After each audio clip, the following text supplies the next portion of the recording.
Welcome to the channel. I am Simran Sahani and आज मैं आपको पढ़ाऊंगी क्लास 12 पॉलिटिकल साइंस की पहली बुक कंटेम्प्रेरी वर्ल्ड पॉलिटिक्स का पहला chapter the end of bipolarity. आज हम इस चैप्टर में सोवियत यूनियन के बारे में पढ़ने वाले हैं। एक ऐसी कंट्री के बारे में पढ़ेंगे जो हमारे वर्ल्ड मैप पर एग्जिस्ट करती थी आज से कुछ समय पहले तक। कौन सी कंट्री है सोवियत यूनियन, इसको पूरा डिटेल में पढ़ाने से पहले एक शॉर्ट में बताती हूँ guys. You know about Russia, ठीक है, आप रशिया के बारे में जानते हो। और अभी रिसेंटली आपने देखा था रशिया और यूक्रेन का वॉर चला काफी समय तक, ठीक है। तो ये जो रशिया है ये यूक्रेन है और भी हमारे जो है पास की ही कुछ सेंट्रल एशियन कंट्री जैसे तजाकिस्तान हो गया, उज्बेकिस्तान हो गया, कंट्रीज आज से कुछ समय पहले तक, मतलब समझ लो तुम कि 1990s तक, 1991 से पहले तक ये सब एक जॉइंट फैमिली की तरह एक सिंगल कंट्री हुआ करती थी। इसी को हम कहते थे सोवियत यूनियन। स्टार्ट करते हैं हम अपने चैप्टर को। तो सबसे पहला टॉपिक हमारे सामने आता है what was the Soviet system, और इस पे एग्जाम में डायरेक्ट क्वेश्चन आएगा explain what was the Soviet system, को भी लॉन्ग आंसर में। तो सोवियत सिस्टम क्या है, मैंने आपको बता दिया है कि एक पूरी 15 कंट्रीज का मिला के एक यूनियन हुआ करता था हमारे वर्ल्ड में। इसको हम कहते थे सोवियत यूनियन,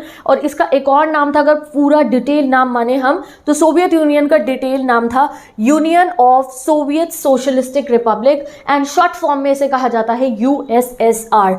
तो ये दोनों ना एक ही नाम है। जैसे तुम्हारा कभी घर का नाम एक अलग होता है, एक स्कूल का नाम होता है, तो तुम वैसे ही मान लो जो हमारा union of Soviet socialist Republic है यूएसएसआर, तो ये इसकी शॉर्ट फॉर्म है और इसको एक और नाम बोला जाता है सोवियत यूनियन, ठीक है। अब ये बना कब था, तो सोवियत यूनियन जो है वो बना था 1922 के अंदर। फाइनली सोवियत यूनियन फॉर्म हो गया था। एंड जो है बनने की शुरुआत कब हुई थी, जब सोशलिस्टिक रेवोल्यूशन हुआ था रशिया में 1917 में। उसके बाद एक रेवोल्यूशन और हुआ और फाइनली 1922 के अंदर सोवियत यूनियन बन जाता है।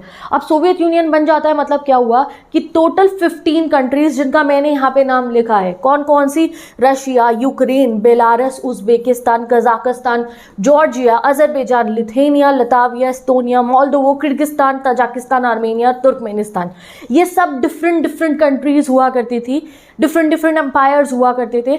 इन 15 के 15 ने मिलकर जो है एक डॉक्यूमेंट साइन करा और खुद को इकट्ठा घोषित कर दिया वर्ल्ड के आगे कि हम क्या है भाई, हम तो एक जॉइंट फैमिली है, हम सब इकट्ठे हैं। और ये टक्कर देते थे हमारी दूसरी सुपर पावर को, जिसको हम क्या कहते हैं, अमेरिका कहते हैं। तो ये 15 कंट्रियों का जो यूनियन था इसको हम कहते हैं सोवियत यूनियन। तो here you can see on the map, इनमें से सबसे बड़ा कौन सी कंट्री थी इसमें, वो ऑब्वियसली रशिया थी, जैसे आप देख सकते हो। फिर यहाँ पे सारे ये भाइयों के नाम गिवन हैं, इनका पूरा जॉइंट फैमिली का पूरा स्ट्रक्चर चलता था, ठीक है। अब हम जानेंगे कि ऐसा क्या हुआ कि ये सारे भाई जो है ना आपस में अलग हो गए थे। This is what you will study in the chapter. और जब ये सब इकट्ठे हुआ करते थे तो इनकी क्या पावर थी ये आप पढ़ने वाले हो, ठीक है। तो चलो अब हम देखते हैं। अब आपको सोवियत यूनियन समझ में आ गया है। 15 की 15 कंट्रीज आपको सीयूईटी में पूछी जा सकती हैं। तो एक बार जल्दी से सोवियत यूनियन की सभी कंट्रीज जितनी भी आती थी, रिपब्लिक्स बोलते हैं, कंट्री नहीं बोलते, जितनी भी रिपब्लिक सोवियत यूनियन में आती थी उनका नाम कमेंट सेक्शन में कमेंट कर दो। अब हम पढ़ते हैं कि सोवियत यूनियन का इकोनॉमिक सिस्टम कैसा था, कैसा बना सोवियत यूनियन। जब ये 15 कंट्री इकट्ठी आई तो इकोनॉमी कैसी चलती थी, इनकी पॉलिटिक्स कैसी चलती थी। तो जो सोवियत यूनियन बनने का रीजन था, क्यों ये 15 कंट्रीज के मन में आया, रिपब्लिक के मन में आया कि हम एक इकट्ठा यूनियन बना लेते अपना, तो क्योंकि ये सभी किसको अपोज कर रही थी, इनका बनाने का मन इसलिए करते हैं कंट्री को क्योंकि they all were oppose to capitalism.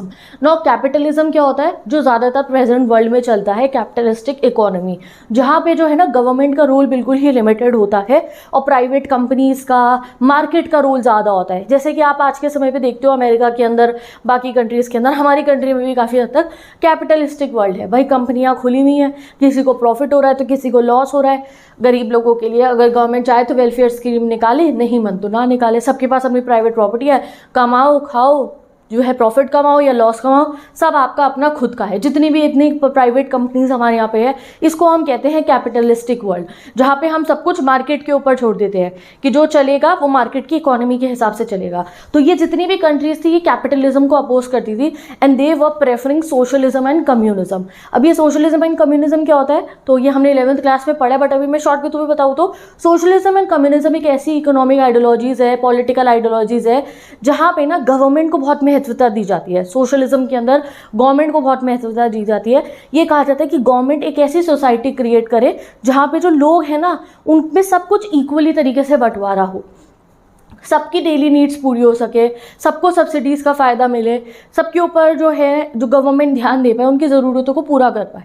And communism के अंदर तो प्राइवेट प्रॉपर्टी ही अलाउ नहीं होती है, जितनी भी प्राइवेट प्रॉपर्टी है वो किसी की नहीं होगी, सब कुछ कम्युनिटी का होता है, ठीक है। तो ये इन वाली आइडियोलॉजीज़ को सपोर्ट करते थे। ये नहीं चाहते थे कि समाज के अंदर इतनी ज़्यादा वो हो कि लोग कुछ बहुत अमीर हो, कुछ बहुत गरीब हो। तो that's why they started the socialistic revolution. इन्होंने सोशलिस्टिक रेवोल्यूशन करा और अपनी 15 जनों ने मिलकर अपनी एक कंट्री बना ली, USSR। तो इनका एम क्या था? अपोज करना कैपिटलिज्म को एंड इस्टेब्लिश करना एक इगैलिटेरियन सोसाइटी। इगैलिटेरियन मतलब इक्वालिटी वाली सोसाइटी, जहाँ ये ना हो कि अमीर तो अमीर होता जा रहा है और गरीब गरीब होता जा रहा है। इसलिए इन्होंने अपनी ये जो है पूरा यूनियन बनाया। ये बिगेस्ट अटेम्प्ट था हमारी ह्यूमन हिस्ट्री के अंदर, पूरे वर्ल्ड में सबसे बड़ा अटेम्प्ट था प्राइवेट प्रॉपर्टी को अबॉलिश करने का। प्राइवेट प्रॉपर्टी को अबॉलिश करना मतलब बहुत बड़ी बात होती है। ये जो है कार्ल मार्क्स की जो थ्योरी है कम्युनिज्म, उसमें गिवन है। वो चाहते थे कार्ल मार्क्स की एक ऐसी सोसाइटी बने जहाँ कोई कास्ट ना हो, कोई क्लास ना हो, इवन गवर्नमेंट की भी ज़रूरत ना हो। तो वो कब शुरू होगा? जब प्राइवेट प्रॉपर्टी नहीं होगी। तो कम्युनिज्म का मेन होता है कि प्राइवेट प्रॉपर्टी ना हो। तो इन 15 कंट्रियों ने मिलकर अपनी कंट्री में ऐसा सिस्टम इस्टेब्लिश करा कि इन्होंने धीरे धीरे प्राइवेट प्रॉपर्टी की नीड को ख़त्म कर दिया कि भाई जो भी अगर इंडस्ट्री है तो वो भी सब लोगों की मिलकर है, गवर्नमेंट की हो गई मान लो आप, या सब लोगों की हो गई। फार्म है तो वो कलेक्टिव फार्म है, सब लोग अपना जाके काम करेंगे वहाँ पे और उनकी नीड के अकॉर्डिंग उनको बंटवारा हो जाएगा। अच्छा इसे इतनी ज़रूरत है, इसे इतना देंगे, इसे इतनी ज़रूरत है, he will get this, they will get this. ये होता है हमारा सोशलिज्म एंड कम्युनिज्म। कैपिटलिज्म में क्या? प्राइवेट कंपनी, किसी की 50 लाख सैलरी है तो किसी की 2 लाख भी नहीं, किसी की 5,000 भी नहीं है। ये नहीं चाहते थे ये लोग। तो इसलिए इन्होंने क्या करा? सोशलिज्म और कम्युनिज्म को अडॉप्ट करना शुरू करा, प्राइवेट प्रॉपर्टी को ख़त्म करा, जिससे कि ये एक इक्वालिटी वाली सोसाइटी बना पाए। पॉलिटिकल सिस्टम कैसा था? पॉलिटिकल सिस्टम की अगर हम सोवियत यूनियन की बात करें तो इन्होंने एक ही पार्टी थी इनके यहाँ पे, जिसको कहते हैं कम्युनिस्ट पार्टी। तो सिर्फ एक ही पार्टी थी इनकी, कम्युनिस्ट पार्टी। कोई दूसरा ऑपोजिशन भी अलाउड नहीं था। जैसे हमारे यहाँ पे मल्टी पार्टी सिस्टम है, बीजेपी है, कांग्रेस है, बहुत सारी और पार्टीज हैं हमारे सामने, ठीक है। अब यहाँ पे एक ही पार्टी अलाउड थी, कम्युनिस्ट पार्टी। कोई ऑपोजिशन अलाउड ही नहीं था। और सबसे ज़्यादा प्राइमेसी दी जाती थी, मतलब सबसे ज़्यादा इंपॉर्टेंस दी जाती थी स्टेट को। स्टेट मतलब क्या होता है? गवर्नमेंट और लोग सब मिला के स्टेट बनाते हैं। मतलब कि गवर्नमेंट पे बहुत ज़्यादा पार्ट थी, बहुत ज़्यादा। गवर्नमेंट हर चीज़ का ध्यान रखती थी कि यहाँ पे स्कूल खुलेगा, यहाँ पे फार्म बनेगा, यहाँ पे लोगों को इस तरीके से सब्सिडीज़ प्रोवाइड करनी है, एग्रीकल्चर आउटपुट कम हो रहा है, ये करना है हमारे को। गवर्नमेंट की जिम्मेवारी है कि वो हर चीज़ों का ध्यान रखेगी, वेलफेयर स्कीम्स चलाएगी एंड ऑल दैट। ये जितनी भी पॉलिटिकल पार्टीज जो है अलाउड तो यहाँ पे थी नहीं। तो जितना भी काम देखना होता था ये फुल 15 कंट्रीज़ का, उसका जिम्मा किसके पास था? सिर्फ कम्युनिस्ट पार्टी के पास। No other political party allowed थी और अपोजिशन बिल्कुल भी अलाउड नहीं था। Economy was planned and controlled by the state. तो जो पूरी इकोनॉमी चलानी होती थी वो कौन चलाता था? कम्युनिस्ट पार्टी जो है वो चलाया करती थी। अब after the second world war, अब सेकेंड वर्ल्ड वॉर कब खत्म हुआ? 1945 के अंदर सेकेंड वर्ल्ड वॉर खत्म हो जाता है। एंड आपको पता होगा कि सेकेंड वर्ल्ड वॉर में दो जो है फोर्सेस सामने थी, एक अलाइड फोर्सेस और एक्सेस पावर। अलाइड में आती थी ब्रिटेन, फ्रांस, USA, और यही हमारा USSR था वर्ल्ड वॉर 1 के अंदर, ठीक है। और जो है जो दूसरा है हमारा एक्सेस पावर में आती थी जर्मनी, इटली, जापान। तो जब वॉर होता है, वर्ल्ड वॉर 2 होता है, तो वर्ल्ड वॉर 2 का मेजर इम्पैक्ट कहाँ आया था? यूरोप के ऊपर। तहस नहस हो गया था भैया यूरोप वर्ल्ड वॉर 2 से। हिटलर ने इतने बम गिराए, उधर से रिटेलिएट हुआ, ये हुआ वो हुआ। वर्ल्ड वॉर 2 के बाद जो है पूरा का पूरा यूरोप तहस नहस हो गया था। तो आफ्टर द वर्ल्ड वॉर 2 जो ईस्ट यूरोप की बहुत सारी कंट्रीज थी, यानी कि ईस्टर्न साइड ऑफ यूरोप के, जैसे पोलैंड मान लो और भी बहुत सारी कंट्रीज, उन्होंने क्या करा? दे वर वेरी परेशान कि भाई अब हम क्या करें। तो उन्होंने क्या करा? उन्होंने सोवियत यूनियन का जो एक अलायंस था उसको ज्वाइन कर लिया। क्यों करा उन्होंने ज्वाइन? क्योंकि उस समय पे कोल्ड वॉर चल रहा था एंड उन्होंने जो है सोवियत यूनियन की साइड लेनी शुरू कर दी। Now what is cold war? अब तो तुम्हें कोल्ड वॉर ही नहीं पता क्योंकि हमारा ये चैप्टर डिलीट हो गया है। तो मैं सिंपल सा तुम्हें बता देती हूँ। जैसे मैंने आपको बताया वर्ल्ड वॉर 2 खत्म हो जाता है हमारा 1945 में। तो जैसे ही 1945 में वर्ल्ड वॉर 2 खत्म होता है तो कोल्ड वॉर शुरू हो गया था। कोल्ड वॉर शुरू क्यों हुआ? क्योंकि वर्ल्ड वॉर 2 के बाद हमारे पूरे वर्ल्ड में सिर्फ 2 ही सबसे ज़्यादा ताकतवर कंट्रीज बची थी। एक थी USA, ठीक है, USA तो बहुत ही ताकतवर थी, और दूसरी जो ताकतवर कंट्री बची थी पूरे वर्ल्ड में वो थी ये USSR। और ये USSR और USA इन दोनों के पास ही भर भर के न्यूक्लियर बॉम्ब थे। अब वर्ल्ड वॉर 2 से हम लोग वैसे ही ऑलरेडी डर गए थे, पूरी आधी से ज़्यादा दुनिया तहस नहस हो गई थी वर्ल्ड वॉर 2 पे, ठीक है। अब क्या हुआ? जैसे ही वर्ल्ड वॉर 2 खत्म हुआ तो ये दोनों आपस में USA और USSR इन्होंने बहसबाजी करनी शुरू कर दी। इनकी आपस में लड़ाई हो गई। डायरेक्ट वाली नहीं हुई। आप मतलब जैसे होता है ना कि तुम अपने दोस्त से गुस्सा हो जाओ या तुम्हारा कोई दुश्मन है बट तुम उससे कुछ कहते नहीं हो क्योंकि तुम्हें पता है भैया वो भी बहुत ताकतवर है, तो तुम भी उससे चिढ़ते हो, वो भी तुम्हारे से चिढ़ता है। इस टाइप से कोल्ड वॉर चलता था यूएस के और यूएसएसआर के बीच में। और ये जो कोल्ड वॉर था उसकी मेजर रीज़न क्या था, यूएसए कह रहा था जो कैपिटलिज्म है, जो मैंने आपको बताया जहाँ पे प्राइवेट प्रॉपर्टी होती है, वो बहुत अच्छा है, और यूएसएसआर कहता था नहीं भैया हमें तो कम्युनिज्म लाना है, कम्युनिज्म और सोशलिज्म अच्छा है। तो इनकी इस बात पे लड़ाई चलती थी और इन्होंने पूरे वर्ल्ड को गैंग के अंदर बांट दिया था। बहुत सारी जो वेस्ट यूरोप की कंट्रीज थी वो चली गई थी ये यूएसए का चेला बनने कि हाँ भाई हम तो तेरी तरह कैपिटलिज्म अडॉप्ट करेंगे, हम तो कैपिटलिज्म में चलेंगे, ठीक है। तो वेस्ट वाली तो सारी चली गई यूएसए की तरफ और इन्होंने यूएसए की एक मेंबर वो है पूरी का पूरा अलायंस है जिसे नेटो कहते हैं आज के समय पे भी है, उसको ज्वाइन कर लिया। वहीं पर जो ये ईस्ट यूरोप वाली थी इन्होंने क्या करा, इन्हें लगा अब हम क्या करें, तो इनके पास में ये रहा सोवियत यूनियन यूएसएसआर, वहाँ कम्युनिज्म चलता था, तो इन्होंने कहा चल ठीक है भाई हम तेरी साइड। उन्हें ये सारे के सारे ईस्ट यूरोप की कंट्री जो थी इन्होंने सोवियत आर्मी की साइड दी, यानी कि सोवियत यूनियन की ये साइड चले गए। और सोवियत यूनियन ने की जो आर्मी है उन्होंने इनकी मदद भी करी थी, तो इसलिए ये यूएसएसआर की तरफ चले गए। और ये जितनी भी कंट्रीज़ थे 15 तो खुद ही थे ये भाई आपस में यूएसएसआर वाले, और बहुत सारी ईस्ट यूरोप की कंट्रीज़ भी मिल गई। इन सबको मिला के कहने लग गए हम लोग सोशलिस्टिक ब्लॉक, और इन्हें सेकेंड वर्ल्ड बोला जाता था। तो ये 1 मार्कर में आएगा क्वेश्चन, सेकेंड वर्ल्ड क्यों बोला जाता था, क्योंकि फर्स्ट वर्ल्ड कौन था, फर्स्ट वर्ल्ड था अमेरिका यानी कि यूएसए, और जो है वेस्टर्न कंट्रीज़ को फर्स्ट वर्ल्ड बोला जाता था जहाँ पे चलता था कैपिटलिज्म, ठीक है। और ये क्या बन गए थे आफ्टर द वर्ल्ड वॉर 2, ये सेकेंड वर्ल्ड बन गए थे। और इनके यहाँ पे क्या चलता था, इनके यहाँ पे कम्युनिज्म चलता था। तो जो अमेरिका वाला अलायंस था उसको कहते थे नेटो, और जो इनका अलायंस बना उसे कहते थे वॉर्सो पैक्ट, ठीक है। कितना कूल सा नाम है ना, वॉर्सो पैक्ट। तो वॉर्सो पैक्ट साइन करके ईस्ट यूरोप की कंट्रीज इनका चेला बन जाती हैं यूएसएसआर का। तो भाई साहब खुद तो ये 15 भाई है ही, ऊपर से अपनी आर्मी में इन्होंने मतलब अपने गैंग में इन्होंने और लोग भी इकट्ठे कर लिए थे। और ये जो है ना ये ईस्ट यूरोप की कंट्रीज़, ये वेस्ट यूरोप की कंट्रीज़, ये सब ये अमेरिका और यूएसएसआर के पास क्यों चाहती थी, क्योंकि इन्हें बहुत मदद करती थी। अगर ये ईस्ट यूरोप की कंट्री यूएसएसआर के अंडर में आ रही थी कि हाँ भाई हम तेरे साथ कम्युनिज्म की तरफ चल रहे हैं, तो यूएसएसआर इन पर बहुत खर्चा करता था। कोई दिक्कत हो, अरे हम पैसे दे देंगे, कोई दिक्कत नहीं है, अच्छा ये चाहिए तुम्हें, ठीक है ये ले लो। क्यों, क्योंकि इसे ये था जैसे स्कूल में होता है ना भैया, उस टाइप की लड़ाई थी। 2 ग्रुप हो जाते हैं, ग्रुप ए कह रहा है भाई मेरे पास ज़्यादा बंदे हैं, मेरी टीम में ज़्यादा बंदे हैं, और इधर वाला कह रहा है मेरी टीम में ज़्यादा बंदे हैं। इस टाइप से चलता था सीन। तो आधी दुनिया हमारी, आधा यूरोप बेसिकली समझ लो अमेरिका की तरफ हो गया था, आधा हो गया था यूएसएसआर की तरफ। और ये यूएसएसआर वाले कौन से थे, सेकेंड वर्ल्ड वॉर्सो पैक्ट, याद रख लो, क्वेश्चन आएगा एग्जाम में, ठीक है जी।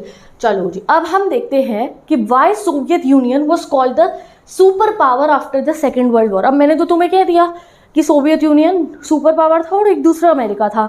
तो अमेरिका का तो तुम्हें पता ही है, सुनते ही रहते हैं हम भाई, इकोनॉमी अच्छी है, ट्रेड अच्छा है, मिलिट्री अच्छी है, इंडियन पे तो पता नहीं क्या क्या जो है तो है भाई, America is so powerful, we know that.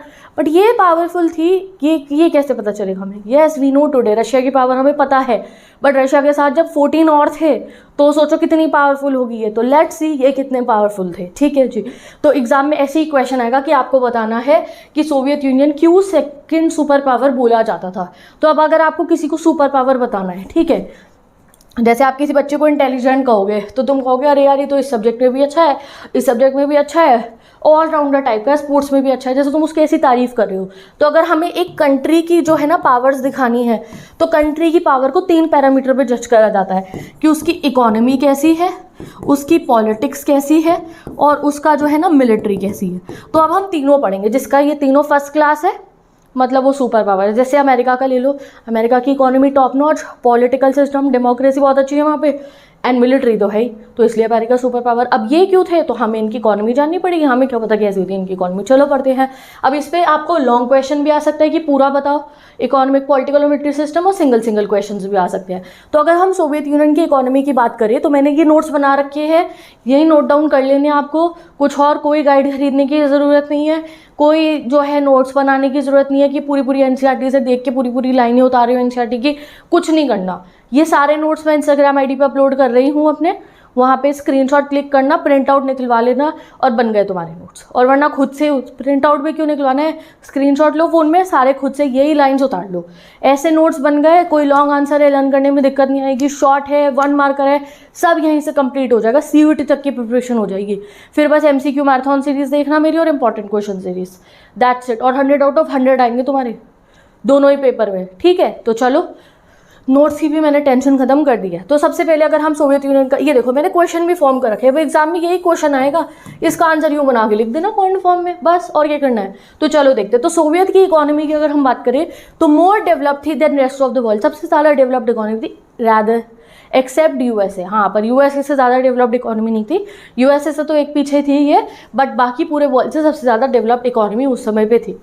Complex communication network था, यानी कि टेलीफोन हो गया, आपका पोस्टेज सिस्टम हो गया, वो बहुत कॉम्प्लेक्स था। एनर्जी रिसोर्सेज भाई इन पे तेल है, नेचुरल गैस है, कितने ही मिनरल्स है वो तो है ही इन पे। आज के समय पे ही आप देख लो कि रशिया जो है इतना तो अपनी जो है नेचुरल गैस की पाइपलाइंस के लिए रेंट दे देता है बाकी कंट्रीज़ को। तो आप खुद सोचो इन सब पे, तुर्कमेनिस्तान है, पाकिस्तान है, उज्बेकिस्तान थी इसमें, इनके तो भैया ज़मीन के नीचे कितने ही मिनरल्स थे। तो 15 इकट्ठे हो गए, तो इमेजिन, जस्ट इमेजिन इन पे कितनी एनर्जी रिसोर्सेज थी।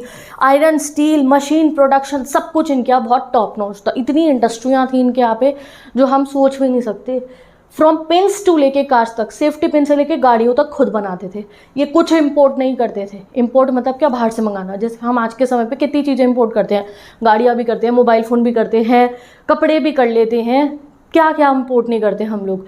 ये लोग कुछ इंपोर्ट नहीं करते थे। फ्रिज भी खुद बनाएंगे, ट्रांसफार्मर भी खुद बनाएंगे, रेडियो भी खुद बनाएंगे, सब खुद बनाते थे। हाँ, क्वालिटी वेस्टर्न मार्केट जैसी नहीं होती थी, बट सब कुछ खुद ही बनाया करते थे ये।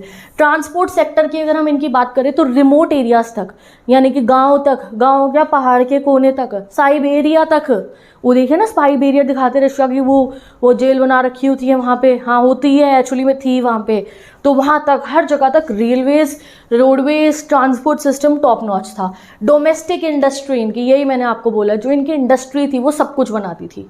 तो ऐसा नहीं है कि वो लोग मार्केट में जाएंगे तो उन्हें कोई चीज़ मिलेगी, नहीं, खुद से सब कुछ बनाया करते थे ये लोग। और अब जब खुद से सब कुछ बना रहे हैं तो सोचो कितनी एम्प्लॉयमेंट होगी। जब इंडस्ट्री है तो कोई अनएम्प्लॉयड होगा नहीं, ठीक है। Minimum standards of living in short to all citizens. Minimum standard of रोटी, कपड़ा, मकान, घर पे छत, साफ पानी पीने को सबको मिलता था।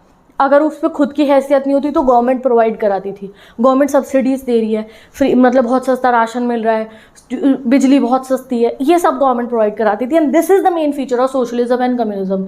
सोशलिज्म और कम्युनिज्म लाने का रीज़न ही इनका ये था कि इक्वालिटी आ जाए। कोई ये ना हो कि कोई सड़क पे भीख मांग रहा हो और किसी पे इतना पैसा है कि वो उड़ा रहा हो, ये ना हो सोसाइटी के अंदर। ये इनका मेन अपना मोटिव था।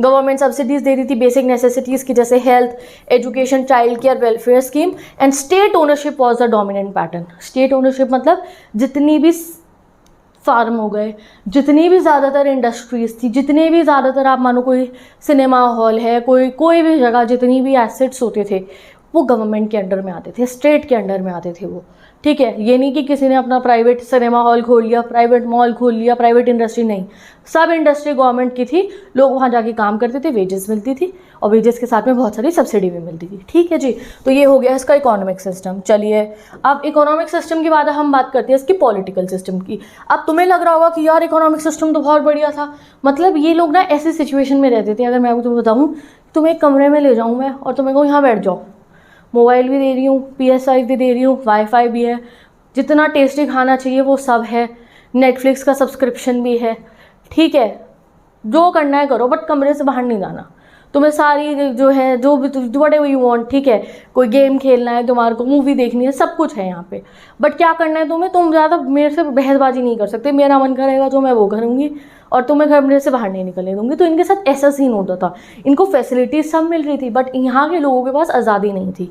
आज़ादी ना होने का रीज़न था जो इनकी कम्युनिस्ट पार्टी थी, जो इनकी मेन पॉलिटिकल पार्टी थी, जो इनकी गवर्नमेंट थी, वो बहुत अथॉरिटेरियन बन चुकी थी, यानी कि उसका बहुत दबदबा होता था और वो लोगों को जवाब नहीं देती थी बिल्कुल भी। करप्शन बहुत इनके यहाँ पे फैला हुआ था। तो Soviet union became very bureaucratic and authoritarian. अगर किसी के साथ कोई नाइंसाफ़ी हो जाए, वो कुछ कहना चाहे, जैसे आज के समय पे हमें अपनी गवर्नमेंट की कोई पॉलिसी अगर पसंद ना आए तो हम विरोध करते हैं ना, हम प्रेशर डालते हैं, उन्हें वो चेंज करनी पड़ेगी। यहाँ ऐसा नहीं हो सकता था। जो सोवियत यूनियन की कम्युनिस्ट पार्टी का मन होगा वो करेगी, ठीक है। Absence of freedom of speech, मैंने कहा ना, मैं तुम्हें बंद कर दी, मेरे आगे कुछ में नहीं बोल सकते तुम लोग, ठीक है। मेरा जब मन करेगा मैं लाइट बंद कर दूँ, मेरा जब बनेगा वाईफाई बंद कर दूँ, तुम कहोगे अरे नहीं भाई हमारा तो गेम चल रहा था, मैं वाईफाई बंद कर दिया, ये तुम पलट के मुझे नहीं कह सकते हो। तो जो है गवर्नमेंट का जो मन करेगा वो करेगी। Lack of freedom of speech था, डेमोक्रेसी बिल्कुल भी नहीं थी। और जब ऐसे सिचुएशन होती है कि भाई करप्शन हो रहा है, लोग आवाज़ नहीं उठा पा रहे, तो लोग क्या करते थे, कार्टून से और जोक्स बना के वो अपना नाराज़गी दिखा देते, डायरेक्ट नाराज़गी दिखाएंगे तो वो जेल में डाल देते। ठीक है जी, तो ऐसा सिस्टम चलता था। जितने भी इंस्टीट्यूशन थे उनको रिफॉर्म की ज़रूरत थी, सब बहुत पुराने दखियान उसी तरीके से चल रहे थे और सब में करप्शन फैला हुआ था। कम्युनिस्ट पार्टी अनअकाउंटेबल थी पीपल को, कम्युनिस्ट पार्टी करप्शन करती थी, लोगों को जवाब नहीं देती थी, ये कमियां थी इसके अंदर। और जो 15 रिपब्लिक थी, यानी कि भाई रशिया के अलावा और भी तो 14 भाई थे, तो ये जो है ना, ये कहते थे कि यार हमारे को कम्युनिस्ट पार्टी चलो काम कर रही है, अच्छे से कर रही है, बट हमारे को हमारे ओन अफेयर्स जो है, अब रशिया मॉस्को सारा ना सेंट्रलाइज कंट्रोल ज़्यादा रशिया में ना, मॉस्को से ही सारा रूलिंग चलती थी, और वहीं पूरे 15 के 14 के 14 जो बाकी भाई थे और ईस्टर्न का वो जो इनके सोवियत ब्लॉक वाली कंट्री थी, वॉर्सो वाली, सब में मॉस्को की तरफ से ऑर्डर्स जाते थे, सब वहीं से आता था। तो ये लोग कहते थे, जो बाकी भाई हैं कहते थे ठीक है हम वैसे तो सब इकट्ठे हैं, बट हमें अपने आप को भी रूल करने की थोड़ी बहुत हमारे यहाँ पे भी कुछ सिस्टम दो, क्योंकि ये तो नहीं है ना कि वहाँ मॉस्को में जो लोग बैठे हैं उन्हें पता है हमारे साथ क्या हो रहा है, तो इसलिए हमें थोड़ी सी गवर्नेंस चाहिए अपने लेवल पे भी। और साथ ही के साथ में जैसे कि ये 15 अलग अलग कंट्रीज़ है, तो इनका कल्चर बहुत अलग था। आप उज़्बेकिस्तान से यूक्रेन पहुंच जाओ, तुम्हें कल्चर में डिफरेंस दिख जाएगा। लैंग्वेज अलग थी सबकी, रिलीजन अलग था बहुतों का, ट्रेडिशन जो फॉलो करते हैं वो सब अलग थे, बट ये वो भी नहीं मानते थे। इवन कल्चर प्रैक्टिसेस भी जो अपनी मर्जी से लोग कर सकें इन 15 कंट्रियों के, वो भी नहीं अलाउड नहीं था। सब चीज़ पे ये लोग रोक लगाते थे, तो इसलिए थोड़ी सी नाराज़गी ये 15 भाइयों में आपस में रहती थी कि यार ये मॉस्को तो अपनी मनमानी कर रहा है, हमारे को तो कुछ करने ही नहीं देता। एंड ऑन पेपर तो सब इक्वल थे, ये 15 के 15 भाई इक्वल थे, ये नहीं कि इस पर ज़्यादा पावर इस पर नहीं, सब इक्वल थे। बट ऑफ देखिए अगर हम, तो रशिया का दबदबा चल रहा था, जो रशिया कहता था वही इन बाकी भाइयों को मानना पड़ता था, रशिया की बहुत डोमिनेंस चलती थी।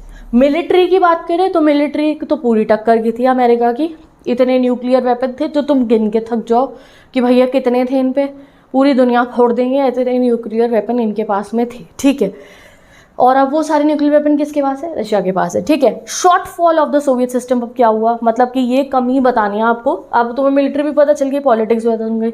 अब शॉर्ट फॉल जो एक कमी थी सोवियत यूनियन की वो ये थी, यहाँ नीचे लिखा है रीड करो, इसकी टेक्नोलॉजी अच्छी नहीं थी, हम लोगों से बहुत अच्छी थी बाकी कंट्रियों से, बट वेस्टर्न वर्ल्ड से अच्छी नहीं थी। इंफ्रास्ट्रक्चर काफ़ी लो लेवल का था, इंफ्रास्ट्रक्चर मतलब सड़कें हो गई, ये हो गई थे, बट वो डेवलप होने चाहिए थे, नहीं थे, इतने बैकवर्ड था कंपेयर टू द वेस्ट।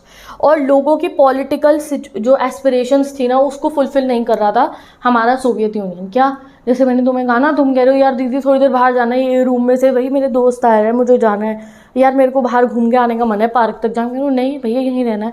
तो तुम रहोगे ऐसे घर के अंदर जहाँ पे चाहे तुम्हें इकोनॉमिक सारी फैसिलिटीज़ मिल रही है, बट तुम्हारा फ्रीडम सीनियर रहोगे, नहीं रहोगे ना। तो same was going on here. ठीक है, अब impact of Soviet invasion in Afghanistan, अब इनके क्या, चलो ठीक है गाड़ी चल रही थी, अब 1979 में इनको फितूर चढ़ता है कि अफगानिस्तान पे जाके हमला कर देते हैं। ठीक है, अब अफगानिस्तान पे जाके जब ये हमला करते हैं तो इनका मिलिट्री में बहुत खर्चा होता है, बहुत खर्चा होता है, बहुत खर्चा होता है। इतने सोल्जर्स इनके अफगानिस्तान जाते थे। 1979 में जो है जब ये हुआ, तो उसके बाद सोवियत यूनियन की इकोनॉमी जो चल रही थी, इकोनॉमी तो अच्छी चल रही थी इनकी, वो भी डगमगाने लगती है, वो भी ख़राब होने लगती है। कि सपोज़ करो कि जिस घर में मैंने तुम्हें बंद करा था, वाईफाई हटा दिया, यार थोड़े अभी आजकल थोड़ा खर्चा वर्चा बहुत ज़्यादा हो रहा है, किसी और तरफ वाईफाई हटा दो, PS5 बेच दिया तुम्हारा लेके, ठीक है, खाने पीने की चीज़ें कम कर दी, तो तुम तो सड़ी जाओगे बिल्कुल कि भाई ये क्या हो गया, एक तो इकोनॉमिक फैसिलिटीज़ मिल रही थी, अब वो भी ख़राब होने लग गई। तो सेम यहाँ भी होता है कि जब इन्होंने अफगानिस्तान पे हमला करा तो इनकी इकोनॉमी भी फ्लैटर करने लगी। इनफैक्ट इतनी फ्लैटर करने लग गई थी कि फूड इम्पोर्ट्स कराने पड़े, यानी कि खाना, वो सोवियत यूनियन जो इंडस्ट्री से सब कुछ अपने आप बना रहा था, वो एग्रीकल्चर ही, रॉ मटेरियल, गेहूँ, अनाज, इनको इन्हें इम्पोर्ट कराना पड़ा। ठीक है जी, और सोवियत इकोनॉमी 1970s तक बिल्कुल फ्लैटर करने लगती है। तो अब देखते हैं आगे क्या होता है। तो लेट्स सी, अब तुम्हें सोवियत यूनियन पता चल चुका है क्या है सोवियत यूनियन। अब आता है नेक्स्ट टॉपिक, गॉर्बाचोव एंड डिसइंटीग्रेशन। तो ये है गॉर्बाचोव जी, और इनके ऊपर इल्ज़ाम लगाया जाता है, कहा जाता है कि इनकी वजह से सोवियत यूनियन का डिसइंटीग्रेशन हुआ, यानी कि जो 15 भाई आपस में अलग हो गए वो उनका रीज़न था गॉर्बाचोव। अब भैया ऐसा क्या कर दिया इन्होंने जो इन्हें ऐसे कहा जाता है। तो पहले ये थे कौन, तो ये कम्युनिस्ट पार्टी के, सोवियत यूनियन की कम्युनिस्ट पार्टी के जनरल बनते हैं बेसिकली, जो है आप कह सकते हो जैसे हम प्रेसिडेंट कहते हैं ना, मेन ठीक है, तो ये मेन बंदे बन जाते हैं प्रॉपर हमारे सोवियत यूनियन के, ठीक है। तो ही बिकेम द, क्या बनते हैं ये, आपको ये फॉर्मल वर्ड याद रख लें, जनरल सेक्रेटरी बनते कम्युनिस्ट पार्टी के, मतलब पूरी पार्टी की कमान इनके हाथ में, जो ये कहेंगे वही होने वाला था। तो ये ना पूरी की पूरी प्रॉब्लम को समझ लेते हैं कि भैया ये दिक्कत चल रही है, लोगों पे डेमोक्रेसी नहीं है, लोगों पे फ्रीडम नहीं है, हमारी वेस्ट से जो है थोड़ी बहुत जो वो है ना हमारी टेक्नोलॉजी बहुत पीछे है, और दूसरा ये समझ गए थे कि इतना वॉर पे हमारा खर्चा हो रहा है, इतना ज़्यादा हम जो है अमेरिका के टक्कर का करने के लिए खुद को मिलिट्री पे इतना खर्चा कर लिया, कभी न्यूक्लियर वेपन मारे, कभी कुछ कर रहे हैं, तो हमारा खर्चा उस तरफ ज़्यादा हो रहा है रैदर देन कि हम लोगों की भलाई करें, हम लोगों को जो है और अच्छी ज़िंदगी प्रोवाइड कर पाए और डेमोक्रेसी लाए। तो ये सारी प्रॉब्लम समझ जाते हैं और ये प्रॉब्लम समझ के सोवियत यूनियन में रिफॉर्म्स लाते हैं। रिफॉर्म मतलब क्या, बदलाव लाते हैं। दो बदलाव ये मेन लाते हैं, एक है पेट्रोस्की, मतलब कि रिस्ट्रक्चर करना। पेट्रोस्की मतलब रशियन वर्ड है ये, इंग्लिश में बोलो तो रिस्ट्रक्चर करना। ये थोड़ा सा रिस्ट्रक्चर करते हैं सोसाइटी को, इंस्टीट्यूशंस को बदलते हैं कि करप्शन खत्म हुआ एंड ऑल दैट। और दूसरा ग्लासनोस्ट, ठीक है, मतलब ओपननेस, ओपन हो सोसाइटी। जो कम्युनिस्ट पार्टी जवाब नहीं देती थी वो जवाब दे, डेमोक्रेसी भी लाने की ये कोशिश करते हैं। तो काफ़ी हद तक ये चेंजेस लेकर आते हैं गोर्बाचोव अपने सोवियत यूनियन के अंदर। और इन्होंने जो स्टार्टिंग में तुम सोचो कि अरे अच्छी बात है, मतलब कि मैंने तुम्हें बोला कि अरे ठीक है चलो पार्क में घुमाओ, अरे चलो जाओ जहाँ बाहर मन कर रहा है ना, जाओ जाओ खुद घुमाओ बाहर, लो बुलेट पकड़ो, लो स्कूटी पकड़ो, लो बढ़िया गाड़ी पकड़ो, जाओ घूम कर आओ, तो तुम कितने खुश होगे। तो लोग तो खुश हुए जब हमारे गोर्बाचोव जी रिफॉर्म्स लाए, बट रिफॉर्म्स बहुत जल्दी जल्दी नहीं आ रहे थे, रिफॉर्म्स में कुछ प्रॉब्लम थी। और जब ये रिफॉर्म्स लाए तो क्या हुआ, अब ये जानते हैं कि भाई इन्होंने तो तुम सोचो इतना अच्छा काम किया कि लोगों को आज़ादी देनी शुरू करी, और वही इन पे उल्टा पड़ जाता है कि इस वजह से ही, इनकी थोड़ी सी आज़ादी देने की वजह से सोवियत यूनियन डिसइंटीग्रेट हो जाता है। ठीक है जी, तो चलो पढ़ते हैं इनके बारे में। तो मिखाइल गोर्बाचोव जनरल सेक्रेटरी बन रहे कम्युनिस्ट पार्टी के, और ये 1985 के अंदर रिफॉर्म करने की कोशिश करते हैं सिस्टम को। ये समझ चुके थे वैसे ही अफगानिस्तान वॉर की वजह से, जो अफगानिस्तान में इनके जो है आर्मी गई थी, इनकी इकॉनमी भी बहुत ख़राब हो रही थी, तो ये समझ गए और ये रिफॉर्म लाते हैं।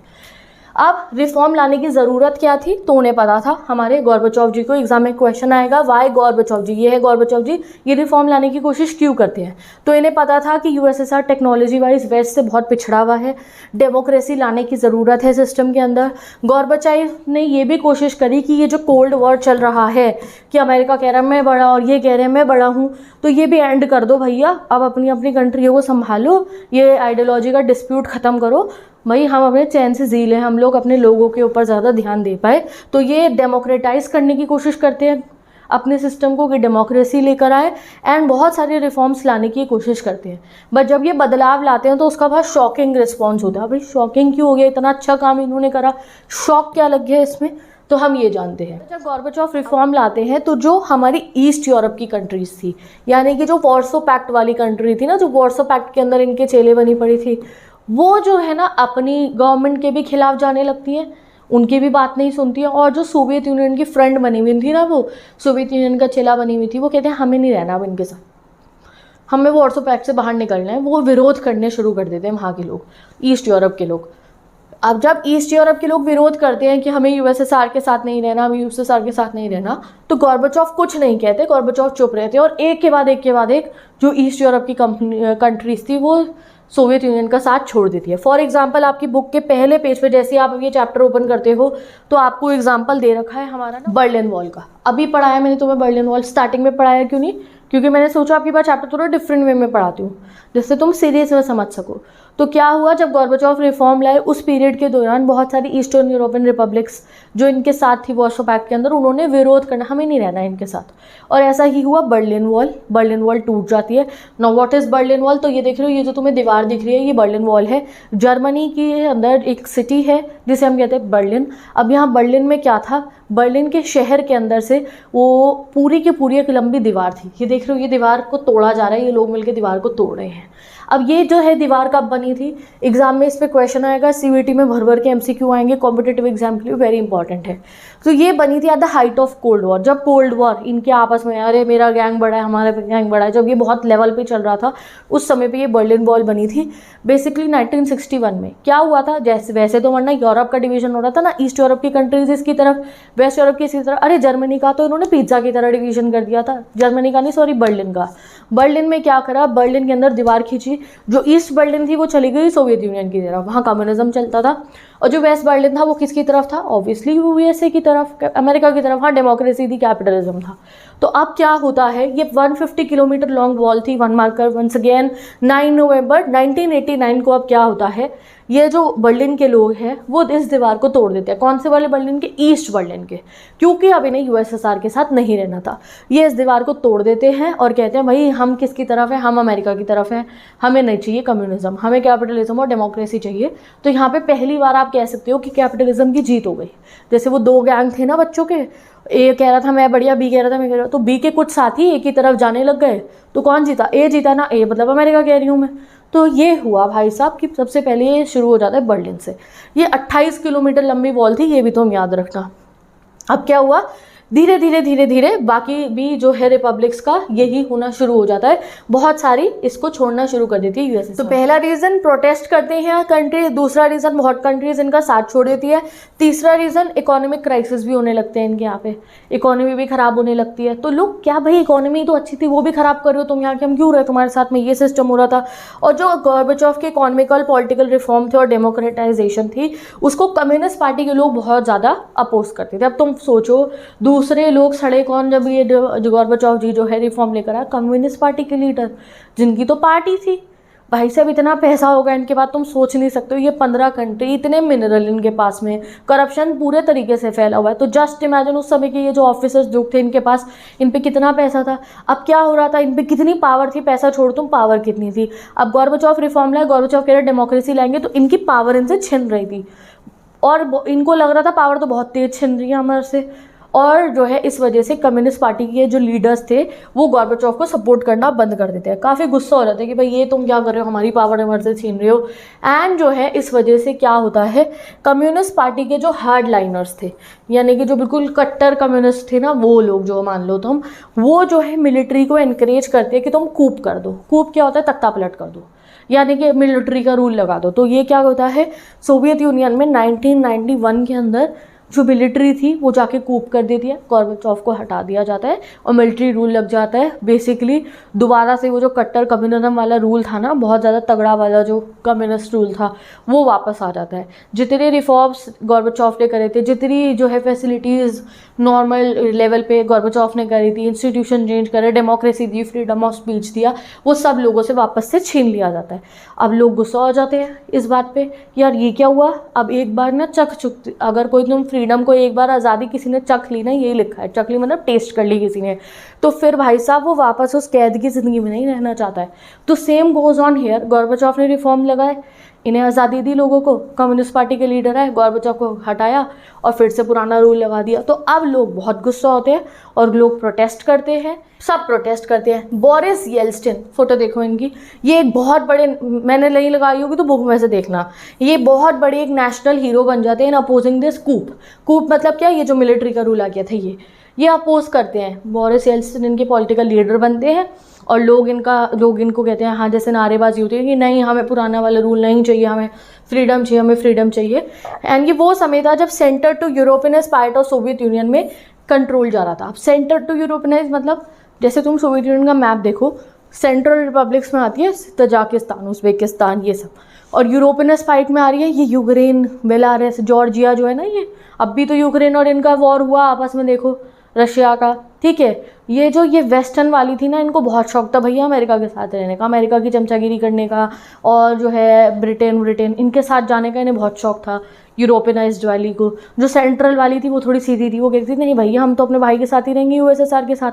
बट ये जो यूरोपियन वाली थी, इनको बहुत थी कि हम उधर उनकी तरफ जाएं, और अब इन के पास पावर आने लगती है। तो सेंट्रल एशियन रिपब्लिक को कोई नहीं चाहिए थी इंडिपेंडेंस, ये तो खुश थे साथ में रह के सोवियत यूनियन के। बट जो है फाइनली क्या होता है, क्योंकि जो यूरोपियन वाली कंट्रीज़ थी, जॉर्जिया हो गया, यूक्रेन हो गया, इनका बहुत मन था अलग होने का, साथ में अब ऊपर से इनके पास पावर आने लग गई थी। तो ये क्या करते हैं, इन 1991 under the leadership of Yeltsin कौन, बोरिस येल्सिन, जो इनके प्रोटेस्ट में सबसे आगे रहते थे, इनके लीडर। 1991 में येल्सिन के जो है लीडर के अंडरशिप में रशिया के लोग भी अब खुश नहीं थे जब वापस से मिलिट्री रूल आया, मतलब बिल्कुल कम्युनिस्ट पार्टी का तगड़ा रूल आया, तो वो भी खुश नहीं थे। वो यूक्रेन के सभी लोग, बेलारूस ने, और ये 3 मेजर रिपब्लिक्स ने डिक्लेयर कर दिया that Soviet union was disbanded. तो ये क्या हुआ भाई, लोग ऐसे ही मतलब पूरी दुनिया हिल गई थी, तुम ये मानो कि इन तीनों ने मिलकर 1991 के अंदर, आज से बहुत पुराने ज़माने की भी बात नहीं है ये, येल्स्टिन की लीडरशिप में रशिया, यूक्रेन और बेलारस, 3 मेजर रिपब्लिक यूएसएसआर की सबसे तगड़ी मान सकते हो तुम इनको, 1 2 3 कहते हैं इन्हें, इन तीनों ने मिलकर कह दिया कि भाई सोवियत यूनियन ख़त्म, हम जो ये 15 भाइयों का जो ये पूरी चल रही है ना फैमिली, ये ख़त्म, जाओ अपने अपने घर जाओ, सबकी सिंगल सिंगल न्यूक्लियर फैमिली हुई, सोवियत यूनियन खत्म हो गया है। And this is how the old Soviet Union was dead and buried. Exam में ये क्वेश्चन आएगा, ये देखो, तो मैं दिखाती हूँ, ये क्वेश्चन आता है एग्जाम में, how the old Soviet Union was dead and buried. तो उसका तुम्हें शुरू करना होगा गोर्बाचोव के रिफॉर्म से लेकर, ये गोर्बाचोव ने जो है समझ लिया था प्रॉब्लम्स को और वो रिफॉर्म लाए। जब वो रिफॉर्म लाए तो लोगों ने क्या करा, कहीं जगहों पे तो है लोग खुश हुए, कहीं जगहों पे विरोध भी हुआ, जैसे कि कम्युनिस्ट पार्टी के लीडर्स ने विरोध करा, उन्होंने कूप करा, वो पुराना वाला रूल लाए। तो क्या हुआ एज अ रिजल्ट, पुराने वाले रूल में कोई नहीं रहना चाहता था और 1991 में जो है रशिया, यूक्रेन और बेलारस ने सोवियत यूनियन की ही जो यूनियन था अपना उसको एग्रीमेंट को कैंसिल कर दिया। And this is how Soviet union disintegrate हो जाता है। अब इमीडिएट रिजल्ट ऑफ डिसइंटीग्रेशन क्या होते हैं, जैसे ही सोवियत यूनियन डिसइंटीग्रेट कि भाई हम भाई इकट्ठे नहीं हैं, चलो अलग अलग रहो, तो सबसे पहले कम्युनिस्ट पार्टी को बैन कर दिया जाता है। अब कम्युनिस्ट पार्टी की कोई नहीं सुनेगा। कैपिटलिज्म एंड डेमोक्रेसी अडॉप्ट करी जाएगी इन सभी कंट्रीज़ के अंदर, ये लिख के बोल दिया जाता है कि अब ये 15 भाई जब अलग होंगे तो इन सब के अंदर किस टाइप की डेमोक्रेसी रहेगी, मतलब कि डेमोक्रेसी रहेगी और आइडियोलॉजी कौन सी रहेगी, कैपिटलिज्म। तो यहाँ पे अमेरिका की जीत हो गई थी। कोल्ड वॉर में क्या चल रहा था, अमेरिका कह रहा था कि डेमोक्रेसी और कैपिटलिज्म अच्छा, और ये कहते थे यूएसएसआर वाले कहते थे कि नहीं भैया सोशलिज्म और कम्युनिज्म अच्छा है। तो भाई किसकी जीत हो गई थी, अमेरिका की जीत हो गई थी। आज इन्होंने खुद ही कह दिया कि जब हम अपनी अलग कंट्री बनाएंगे तो हम डेमोक्रेसी लाएंगे और कैपिटलिज्म लाएंगे। अब ये जितनी भी कंट्रीज अलग हुई एकदम से तो शौक में आ गई, तो इसलिए इन्होंने अपनी एक बॉडी बनाई, जैसे मतलब समझो ना कि एक व्हाट्सएप ग्रुप बना लिया। मैं बहुत मजाक में समझा रही हूँ तुम्हारे को, इसका मतलब ये नहीं है, मतलब जैसे फैमिली वालों ने फिर भी रिश्ता रखने के लिए आपस में, और जो है अभी बहुत सारे मसले हैं भाई क्या प्रॉपर्टी किसको हो जाएगी, ये वो डिस्कशन करने के लिए व्हाट्सएप ग्रुप खोल लिया, वहाँ बातें कर रहे हैं। तो ये अगर तुम इसको बहुत हाई लेवल पे देखो तो भाई एकदम से तो ऐसे अलग हो नहीं सकते, कह दिया और अलग हो जाओगे, कितनी सारी चीज़ें इकट्ठी चल रही थी। तो इन्होंने क्या करा, इन्होंने Commonwealth of independent state CIS नाम की अपनी एक ऑर्गेनाइजेशन बनाई, इनके ये सभी मेंबर बने और अब आपस में ये मसले डिस्कस करने वाले थे कि आगे कैसे ये लोग अलग होने वाले हैं। ठीक है, रशिया सक्सेसर स्टेट बन जाता है सोवियत यूनियन की, यानी कि रशिया को सोवियत यूनियन की वो माना जाता है वारिस। जितने न्यूक्लियर वेपन थे वो सारे रशिया के पास जाते, एक भी किसी और को नहीं मिलता, थैंक गॉड, सब रशिया पे चले गए। ठीक है जी। और बाकी अगर बताऊं तुम्हारे को तो जो परमानेंट मेंबर थे, ये USSR परमानेंट मेंबर था UN का, 5th चैप्टर में तुम पढ़ोगे। UN की सीट भी रशिया को मिल जाती है। ठीक है, बहुत अच्छा हुआ ये भी रशिया को मिल गई, क्योंकि रशिया ने काफ़ी बार हमारी हेल्प भी करी है व्हेनेवर वी नीड। ठीक है, वीटो पावर करके आगे पढ़ोगे आप, इसलिए मैंने बोला। ठीक है, और जो है बहुत सारी फिर आगे न्यूक्लियर डिसआर्ममेंट ट्रीटीज़ इन्होंने साइन करी थी अमेरिका के साथ में, तो वो भी रशिया ने करी। डिसआर्ममेंट मतलब क्या होता है, इन्होंने ना बहुत बम बारूद बना लिए थे, न्यूक्लियर वेपन, बम बारूद तो छोटी चीज़ है, न्यूक्लियर वेपन बना लिए थे। तो फिर इन्होंने ट्रीटी करके उनको ख़त्म करा था कि यार ये तो बहुत डेंजर बना लिया हमने, इसे ज़रा फोड़ देते हैं, इसे एंड करो इसको। तो वो अमेरिका के साथ जाके ये पेपर पे साइन करा, अमेरिका को कहते थे तू अपने ये 3 ख़त्म कर ले, हम अपने ये 3 ख़त्म कर लेंगे। ठीक है, तो इस तरीके की इन्होंने ट्रीटी साइन करी। तो पहले तो USSR करता था वो ट्रीटी, अब USSR तो ख़त्म, तो कौन करेगा, रशिया। तो Russia was kind of the बड़ा बेटा वारिस, सारी की सारी प्रॉपर्टी सब कुछ इसी को मिल जाता है। ठीक है जी, चलो अब डिसइंटीग्रेशन तो हो गया, अब उसका कॉन्सिक्वेंस क्या हुआ ये जानेंगे। तो ये बर्लिन वॉल वाला है। ठीक है, ये मैंने आप लोगों के लिए कैपिटलिज्म, सोशलिज्म और कम्युनिज्म का डिफरेंस लगाया है, पढ़ना चाहते हो तो ज़रूर पढ़ो, ये कॉम्पिटिटिव एग्जाम्स के लिए बहुत इंपॉर्टेंट है। एंड काफ़ी मैंने देखा है कि काफ़ी बच्चों को अभी तक सोशलिज्म और कम्युनिज्म का सही से डिफरेंस भी नहीं पता होता। तो कम्युनिज्म पता है आपको, एक ऐसी आइडियोलॉजी होती है जिसमें कहा जाता है कि वो एक ऐसी आइडियोलॉजी, रुक जाओ, जो स्टेटलेस हो, स्टेटलेस यानी कि जिसमें गवर्नमेंट की भी ज़रूरत ना हो, और जो है उसमें कोई प्रॉपर्टी ना हो प्राइवेट, कोई जो है कोई इक्वालिटी ही इक्वालिटी हो, इस टाइप की होती है कम्युनिज्म। और सोशलिज्म में क्या होता है कि इक्वालिटी होगी, बट वो इक्वालिटी कौन ला रहा होगा, गवर्नमेंट ला रहा होगा। तो ये लोग कम्युनिज्म जो है अडॉप्ट कर रहे थे, प्राइवेट प्रॉपर्टी इन्होंने हटाई थी सोवियत यूनियन वालों ने, बट ये पूरी तरीके से कम्युनिस्ट नहीं बने थे। तो ये जो कम्युनिज्म एक आइडियोलॉजी है, इसमें पता है क्या कहा जाता है, मैं बहुत सिंपल टर्म में बता रही हूँ कि एक स्टेटलेस सोसाइटी बने, क्लासलेस स्टेटलेस सोसाइटी बने।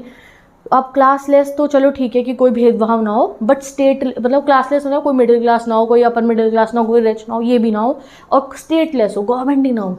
तो ये बहुत एक यूटोपियन विजन लगता है। यूटोपियन मतलब जो बात आपको लगे यार ये तो सच ही नहीं हो सकती, कि भाई गवर्नमेंट के बिना कैसे चल जाएगी दुनिया हमारी, कैसे चल जाएगी हमारी कंट्री। तो ये होता है कम्युनिज्म। तो इनका एंड गोल था कम्युनिज्म पे जाना। ये सोशलिस्टिक स्टेट चला रहे थे अभी, जहाँ पे गवर्नमेंट जो है प्राइवेट प्रॉपर्टी हटाई गवर्नमेंट ने, गवर्नमेंट लोगों को सब प्रोवाइड कर रही है। गवर्नमेंट चाह रही है कि क्लासलेस सोसाइटी बने, जहाँ middle class, upper middle class ये सब ना हो, रिच ना हो, सब इक्वालिटी वाली हो। तो क्या होता है, कम्युनिज्म में जाना बहुत मुश्किल होता है।